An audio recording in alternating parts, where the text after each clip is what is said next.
Mort the Chicken for PS1. How could you not want to play a game called Mort the Chicken? Morning guys, Joe here bright and early at the store. We got the Timmies ready to go and we're gonna get to work on some restocks. We've got all of this stuff here behind me. Lots of crazy sales the last 2 weeks, so we've got to really fill those shelves up.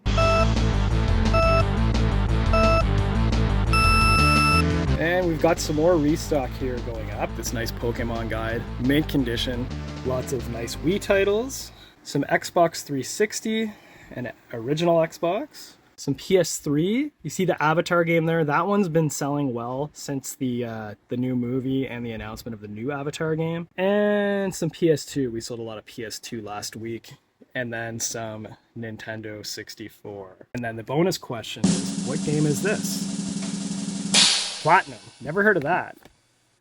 Someone in the marketing department really failed this game, so I'm curious to see how long this one will sit on the shelf for. So if you're looking for Condemned Criminal Origins for the 360, just look for the game with no end label to tell you what it is. And moving on to client requests, this is a mint silver inbox Vita. This one's from Japan, but works with all the North American stuff. This was actually traded in by a gentleman who used to manage an EB Games. All of his stuff is in mint condition. Next, we have River, who is looking for a PS4. All we have in right now is this nice PS4 Pro Red Dead bundle. So it comes with the game system. We actually just got this last week. Really nice piece, really good condition, all factory reset and ready to go. And finally, we have Nolan, who is looking for Pikmin games. Here we see a wild Pikmin in its natural environment.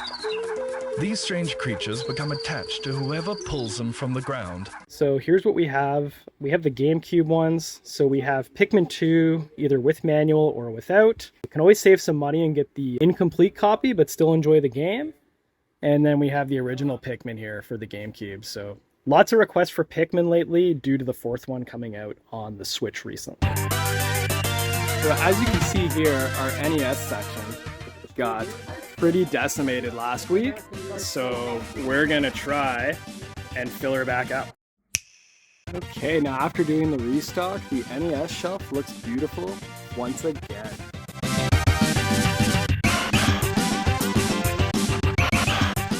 Just gonna quickly highlight some of the trades from last week that were waiting for me in the store when I arrived. So as you can see here, we got lots of games, lots of consoles. So we got the 360 Slim, Halo 4 Limited Edition, some GameCube and Wii. And then moving over here, lots of nice PS3, a few PS4 games, and some PS2 games highlighted by Suikoden 5 and Simpsons Road Rage. And moving over to the Xbox section, lots of Xbox One, Armored Core 5 for the 360. Getting a lot of questions on Armored Core games because the new one's coming out. Dark Souls, lots of Gears of War, another limited edition there. You got your Halos, Left 4 Dead, the 3 Mass Effects with a collector's edition, Orange Box, Operation Darkness, which is a weird RPG that we don't get that often, and of course Portal 2. And then we've got a fat PS3, not the backwards compatible one unfortunately, but still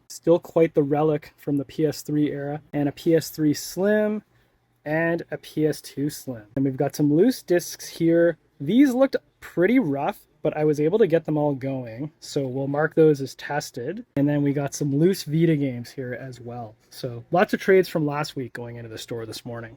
And we are back with another huge trade. This time, lots of Xbox and PlayStation stuff. Nice PS2 Slim in the box. The mighty 360. I mean, this one likely has the red ring, but we'll give it a shot and see what happens. A few PS1 titles here. Lots of nice PS4. 2 Resident Evils in there. Happy to get those. Wrestling games, always selling well. Happy to add wrestling games to the shelves. And lots of nice PS3. So you got your core titles, your Batmans, your Bioshocks, Dead Space, Fallout, Far Cry, Gran Turismo, some Tom Clancy, the Trilogy, that's a great one. That one's hard to find. Another wrestling game. And into PS2, some quality titles here, highlighted by Xenosaga 2. That one's actually complete with both discs and the manual. Lots of nice 360 with a Wii game snuck in there. They had one Wii game they wanted to get rid of. But great 360 titles here. I mean, this stuff isn't the most glamorous, But for Dave and I, we were actually having this conversation a few days ago. We're noticing a lot of 360 and PlayStation starting to sell, and it's those $5 to $15 games that we're selling in high volume. So we're happy to sell 5 or 6 360 or PS3 games to someone as opposed to one expensive game. And I find a lot of people are finding value in PlayStation and Xbox right now because the games are relatively affordable and they're all great games. So happy to add all this stuff to our stock. So a few videos back, we were asked by a commenter on one of our videos, what games do you notice that fluctuate in value or suddenly increase in price? And that can happen for a variety of reasons. One thing I've noticed lately is a lot of movie or TV show tie-ins typically increase the price of games.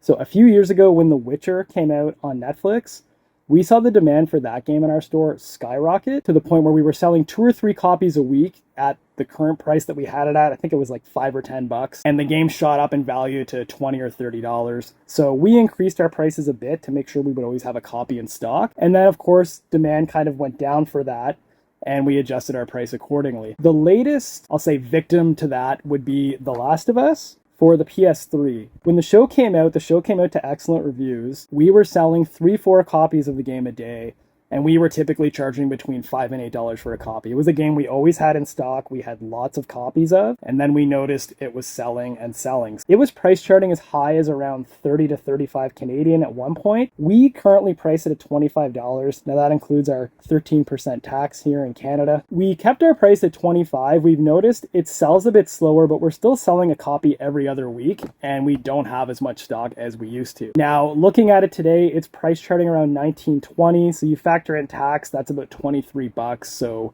we'll likely have to reduce our price from 8 to around 18 or $20 with tax in to move a few copies. The Avatar game's getting big because they announced the movie came out and they announced a new game, so that's another one. New game in a series will typically increase the price. Or if they remake a game for a new system, a lot of people want to try the old game, which makes sense. They kind of want to compare, or they get nostalgic for the one that they grew up with and that they want to play. The other factor we're noticing is games being delisted. Nintendo, in their infinite wisdom, delisted all of their 3DS and DS stuff and are not making it available on the Switch at all. So that has caused the prices for those to skyrocket. For Dave and I, it's actually a double-edged sword.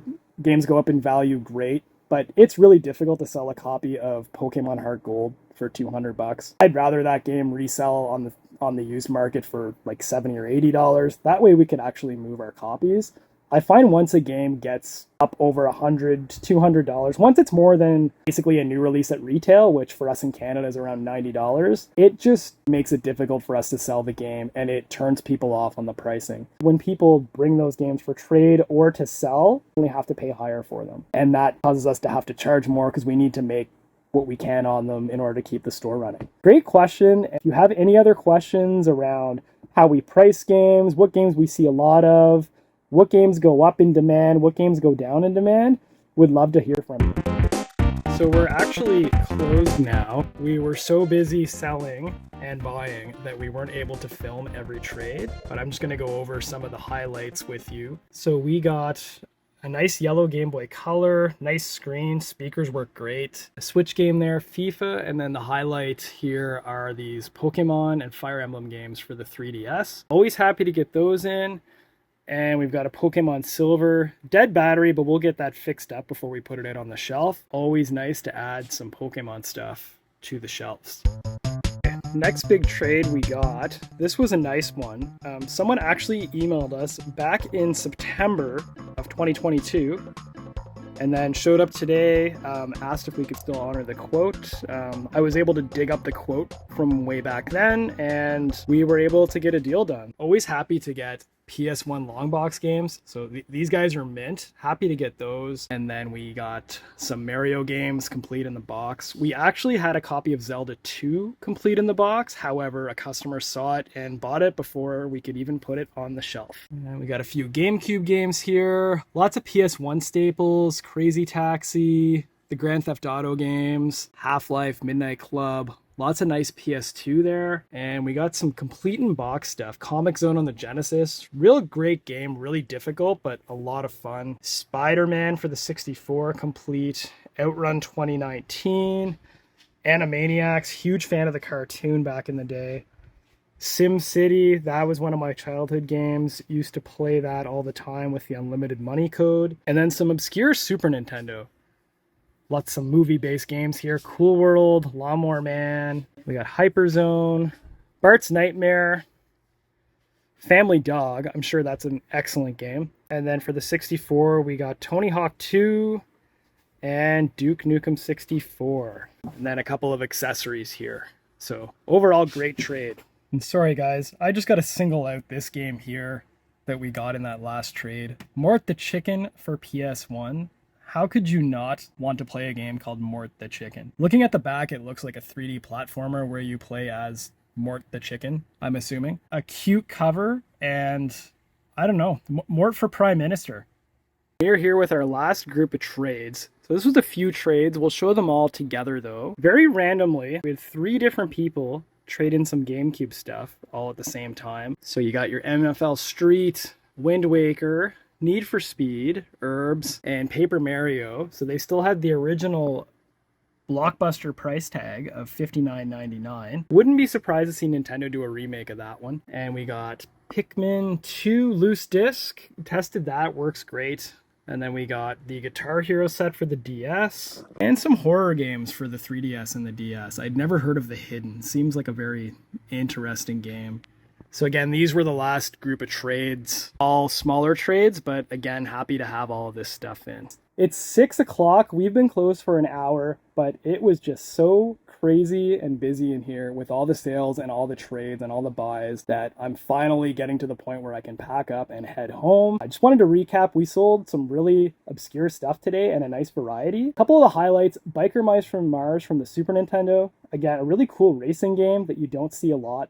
I actually had a collector in here last week who was looking at it. I recommended, he wasn't sure because it was a racing game. I kind of said, look at some video on YouTube. That's what you want to do. You don't want to drop that money without knowing if you're going to enjoy the game. So definitely I tell people, and this is for anyone in the store, take pictures of our shelves, take pictures of our stock. We have no problem with that. Some stores are weird about it. We've got nothing to hide. So take pictures to your heart's content. Go home, research on YouTube. The last thing we would want is for someone to come in and drop a lot of money on something that ends up not being fun for them. Lots of PS4 controllers. Noticing that PS5 controllers actually go on sale at stores pretty regularly. PS4 controllers, for some reason, are still, at least in our area, $80, $85 plus tax for a new controller, which is pretty crazy. So we've been selling our used ones. We've moved quite a few today. We sold 2 copies of Luigi's Mansion on the GameCube. Again, noticing that a lot of people want that game. I think the Mario movie has really driven demand for Mario Universe games. We also sold a copy of Smash Brothers for the GameCube, Twilight Princess for the GameCube, and Mario Strikers for the GameCube. So GameCube continues to be strong for us despite how expensive some of the games are. And then we sold a lot of Baldur's Gate stuff. So I believe Baldur's Gate 3 is coming out soon, so we sold a few copies of Dark Alliance 1 and 2 for the PS2, and then we sold Baldur's Gate Dark Alliance for the Game Boy Advance, which I did not know existed until a customer noticed it in the display case. And then we sold a lot of 360, a lot of PS3, and we actually sold a few Vita games. A couple of weeks ago, we got a nice Vita trade-in, which basically doubled our Vita section. This person's going for a full set, so she was really happy to find some Vita stuff. So again, a great day of sales. Just want to say thanks to everyone who comes in. We love when the store is busy. It may be hectic, it may be chaotic, it may be ridiculously hot in here in the summer. We enjoy seeing you. So Dave and I thank you completely for coming in, talking to us, buying, selling, trading, asking us questions. It's really a lot of fun for us. So thanks a lot, guys.